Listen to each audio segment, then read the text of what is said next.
Hold up, XRP fans. We got some massive news for Ripple and XRP. And specifically, I'm talking about this tweet right here. Now, this, guys, is way bigger than I think anybody realizes. And yeah, sure, XRP didn't react price-wise to this news, and fine, whatever. We've talked about news does not always drive price action, but what this means is way bigger than anybody could possibly imagine. Now, let me explain. So first, let's point out the obvious with this, right? What we see is Connexus, Ondo, Ripple, MasterCard, and JP Morgan all got together and did a transaction on the XRP ledger using interbank settlement rails. Now, what exactly does that mean and why is that such a big deal, you might ask?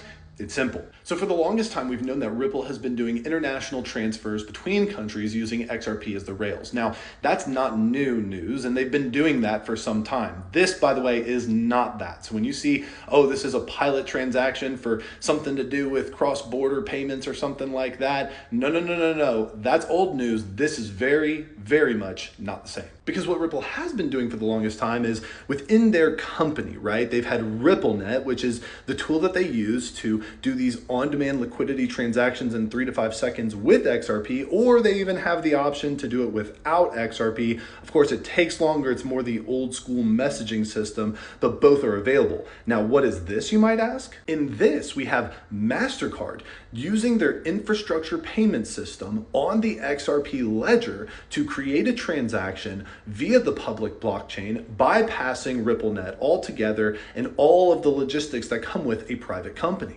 Guys, this is potentially huge because you're bypassing the private sector of Ripple altogether, which might sound bad that you're bypassing Ripple, but in reality, the fact that they touched the XRP ledger, which runs on XRP, without hitting the private sector and having to jump through all the hoops and hurdles of that is big. And if you're still having trouble understanding exactly what I'm talking about, let's liken it to a toll road, right?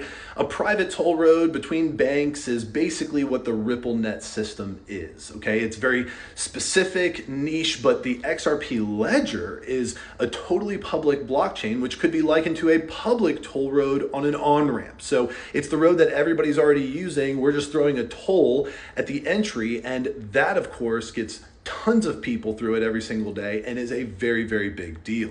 And not only that, guys, but this is Masterbrand, JP Morgan, all these different companies validating the XRP ledger, which is very different from validating Ripple as a company. Remember, the XRP ledger is a public blockchain anybody can use, and it runs on XRP. So they are validating both the ledger and the asset underneath. Now, look, I get it. Price didn't move. And yeah, that's kind of frustrating, of course. But the reality